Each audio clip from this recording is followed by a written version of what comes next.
vamos falar sobre conjuntos numéricos. Vamos dar uma revisada, relembrar cada um dos conjuntos numéricos.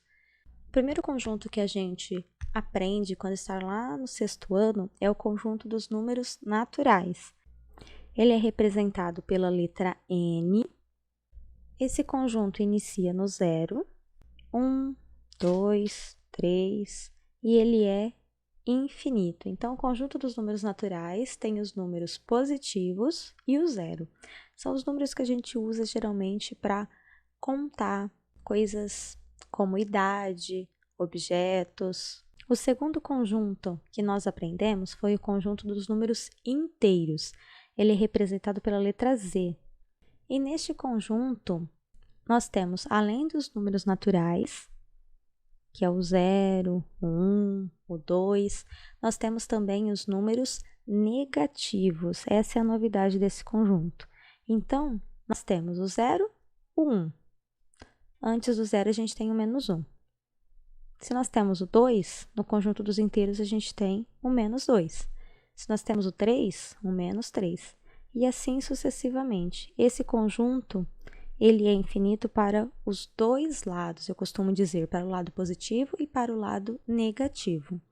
Lembrando que aqui neste conjunto a gente ainda não tem número com vírgula, né, os números decimais, a gente ainda não tem fração. E chamar atenção, ó, que aqui estão os números naturais. Então, o conjunto dos números naturais está contido no conjunto dos números inteiros. O próximo conjunto é o conjunto dos números racionais, e ele é representado pela letra Q. Nesse conjunto, além dos números positivos, do 0, dos números negativos, nós temos as frações, os números decimais finitos. O que é um número decimal? É um número com vírgula. E as dízimas periódicas. Então, vamos colocar alguns números aqui. Então, nós temos o 0, o 1. E agora, eu vou usar ponto e vírgula para separar os nossos números por conta dos números com vírgula. Por exemplo, o 2,6. Então, eu vou ter aqui o menos 2,6, por exemplo. Eu posso ter a fração 5 meios. Eu posso ter a fração menos 5 meios. Uma dízima periódica. O que é uma dízima periódica? Aqueles números com a carinha do tipo 0, 6, 6, 6, que é infinito depois da vírgula, mas ele tem um período, né? A gente sabe o que acontece. Então, gente, esse conjunto ele vai ser também infinito para o lado negativo e infinito para o lado positivo. Aí, aqui dentro dos números racionais, é importante ressaltar sobre as frações. O que nós precisamos saber, que é muito importante, que a fração é uma divisão. Isso é muito importante. Se tivermos que definir quais são os números que estão dentro do conjunto dos números racionais, nós podemos dizer que todo número que pode ser escrito na forma de fração é um número racional. E aí, alguém pode falar assim, ai, Adriana, mas você colocou o número 1, você colocou o número 2,6, eles não são frações. E aí, eu vou falar para vocês que sim, esses números, eles podem ser escritos na forma de fração, eles estão apenas disfarçados, vamos dizer assim, né? Número 1 está disfarçado de número natural, o número 2,6 está disfarçado de número decimal, na verdade, ele tanto é um número decimal, 2,6, quanto um número racional, por exemplo. Então, vamos lá. Se a gente pegar o número 1, e aí eu falo para vocês, eu quero escrever ele na forma de fração. Provavelmente, vocês vão se lembrar que os professores de vocês falavam assim, ó, quando tinha essa situação para resolver, 1 mais 2/3. E aí, para somar, tem que ser coisas iguais, ou seja, frações. Então, ó, não tem nada embaixo, o professor falava para pôr o 1. E é exatamente isso que a gente vai fazer. O 1 é a mesma coisa do 1 sobre 1. Ah, se a gente pegar o número 2, é a mesma coisa, 2 sobre 1.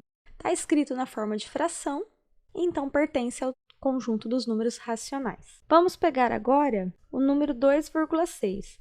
Como será que eu transformo esse número na forma de fração? E aí eu vou falar para vocês que é o seguinte, pega o número sem a vírgula, então ficou 26, continua pondo o número 1 embaixo né? Mesmo esquema. E aí nós vamos observar quantos números tem depois da vírgula. Neste caso, é apenas um, né? Apenas o algarismo 6. Tem um algarismo após a vírgula. Então, é um zero.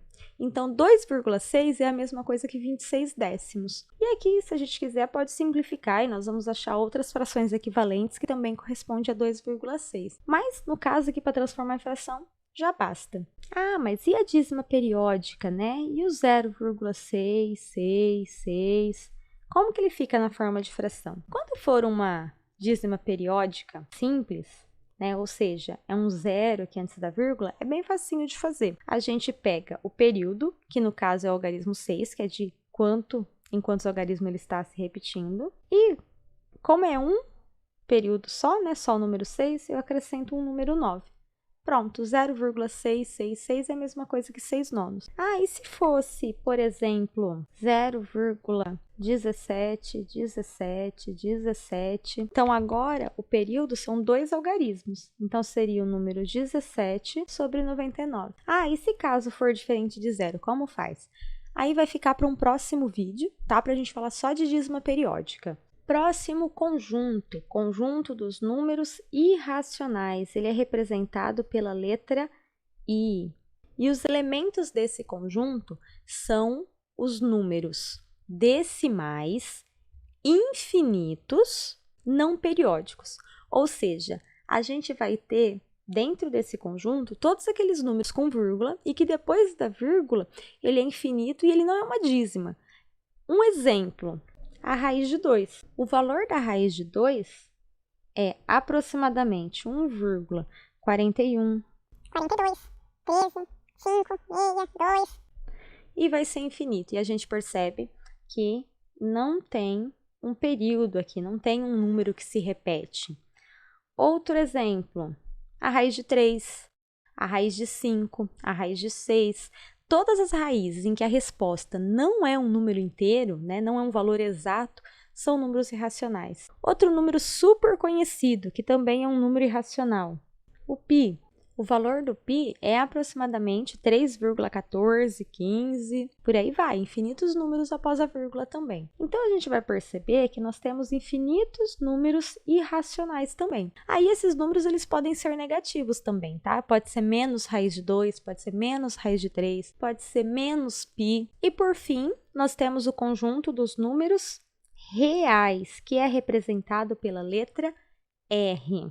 Nesse conjunto, nós temos todos os números que nós já aprendemos até agora, que na verdade são os números racionais. Só para ficar bem claro que dentro dos racionais estão os números inteiros, que dentro dos inteiros estão os números naturais. Então, quem são os reais mesmo? São os números racionais e os números irracionais. O que é esse U? É U de união. Então, o conjunto dos reais, ele pega todos os números, os racionais e os irracionais. Lembrando, todos os números que a gente estudou até agora, porque tem mais um conjunto que chama conjunto dos números complexos, né? Não vem ao caso agora. Então, por isso que eu sempre friso. São todos os números que nós estudamos até agora, ok? Esse foi um resuminho sobre conjuntos numéricos, de uma forma bem simples, para que vocês consigam entender qual número está dentro de qual conjunto. Qualquer dúvida, qualquer comentário, deixa aí. Até mais, pessoal!